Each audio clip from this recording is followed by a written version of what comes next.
morning. At this time, we still have a large number of resources on the scene. We do not believe at this time there is an immediate threat to public safety. If facts present themselves that change, that give us the belief that there is some danger to public safety, we will update the public immediately.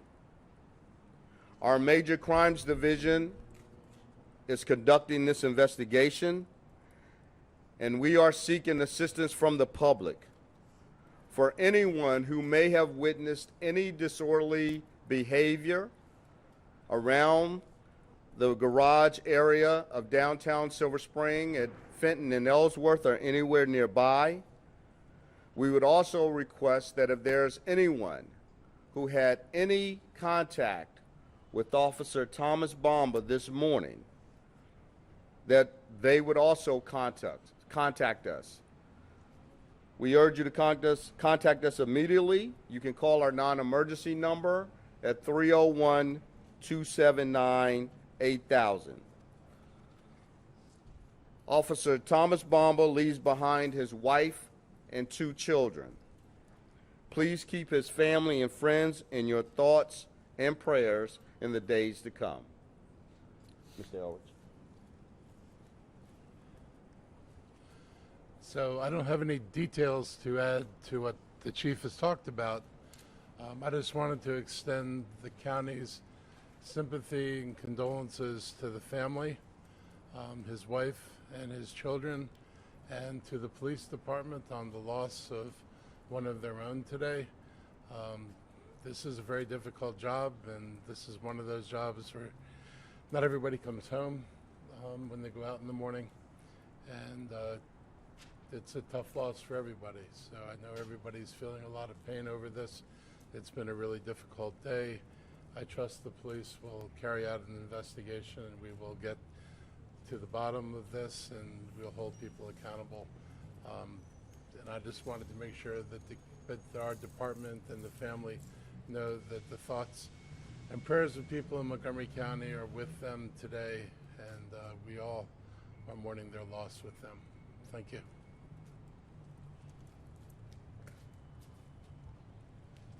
Good afternoon. Nancy Navarro, President of the Montgomery County Council. I am here to speak on behalf of my colleagues on the County Council to express our condolences, our heartfelt condolences for Officer Bomba's family in this very difficult time. We want to make sure also that our police department we affirm our support. And also, we ask the public, just as Acting Chief Jones mentioned, to please come forward if they have any information to share. I want to say that Councilmember Jawando couldn't be here. He wanted to be here, but he had a family emergency. But just to be here and reiterate our strong support and our condolences to the family, and we'll work with our county executive to make sure that whatever support and resources are available. Thank you. Estamos aquí, soy la presidenta del Consejo del Condado de Montgomery, estoy aquí con mis colegas, incluyendo, está ausente el concejal Jawando, que no está aquí por una emergencia. Estamos aquí para dar nuestro sentido pésame a la familia del oficial Bomba. Estamos aquí para también decir de que estamos presentes para apoyar a nuestro cuerpo policial, que es un cuerpo policial de mucha excelencia, y para proveer cualquier recurso necesario de apoyo. También queremos que la comunidad siga el consejo y la petición de nuestro jefe policial, el oficial Jones, de cualquier información que tengan, por favor vengan y que la compartan. Muchas gracias. Chief, was Officer Bomba wearing a body camera? Yes, Officer Bomba was wearing a body camera. We are looking at that evidence now to see if the body camera was on and whether it was functioning at the time. Is there any video evidence that shows those 3 suspects? We have no video at this time of evidence that shows any suspects at this point. Was there a weapon found at the scene?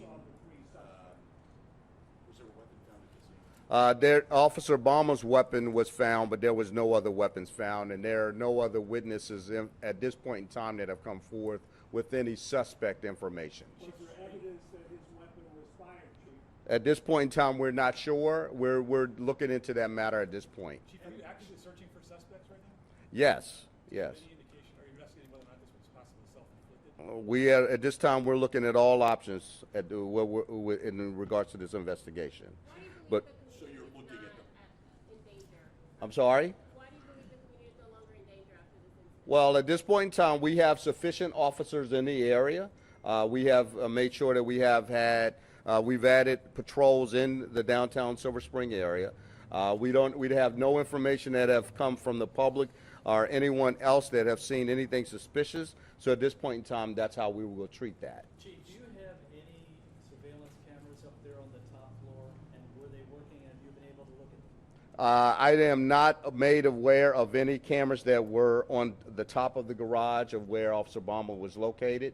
We are working with all of the businesses and the areas, stores that may have had cameras in nearby, and that's part of the investigation, and it's ongoing. And is it normal for him, for this officer to patrol that garage? Yes, That's his authority. yes. Can I go back? I just want to make 100% sure because it's such a sensitive matter. You said you're looking at all options, including all possibilities, including the possibility that this could be self-inflicted. Well, in any investigation, we have to keep all options open. But at this point in time, we are treating this as a homicide. At this point in time, until we have information that suggests otherwise, there's no evidence to suggest that at this point in time. But until we gather those facts and we can make that through medical examiner information, through further investigation, through information that we may be able to develop via a video, this is how we'll treat this investigation. Chief, As a homicide, that's if correct. the camera was running, if his own body camera was running, how long does it take you to establish that and to review that?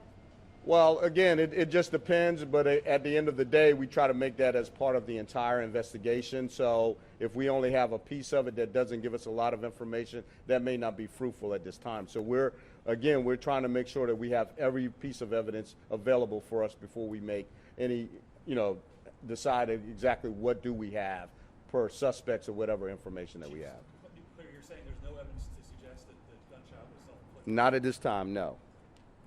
When you say there were 3 suspects, any descriptions? I didn't say there were 3 suspects. That's somebody else said that from the press. I would just note that we have no suspect information at this particular time. That's what I want to reiterate. Making sure that we have someone, if anyone in our public who saw anything, that's why we're encouraging them to contact us to be able to help us to determine if the suspects, what would they have looked like, and how we can then proceed from there. Chief, how much time went in between Officer Bomba's transmission about disorderly subjects was just flagged down and the actual Signal 13 call when officers found him in peril? I think he was found probably within about 3 to 4 minutes. He had called out, requesting assistance, and we heard no further transmission from him, and the officers found him on top of the garage at the location. Chief, can you spell the officer's name and also tell us more about his service history? if you know? So his name is Thomas J. Bomba, B-O-M-B-A.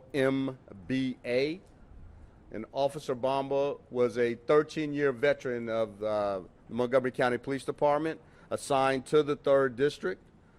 He is 38 years of age, and as I stated before, he leaves behind a wife and 2 children. In patrol, yes. He won a Valor Award in 2008 for bravery. Do you know what he did by any chance? I don't have that information with me right now. Officer Bomba was a very dedicated officer who worked in downtown Silver Spring. He worked primarily in the central business district area.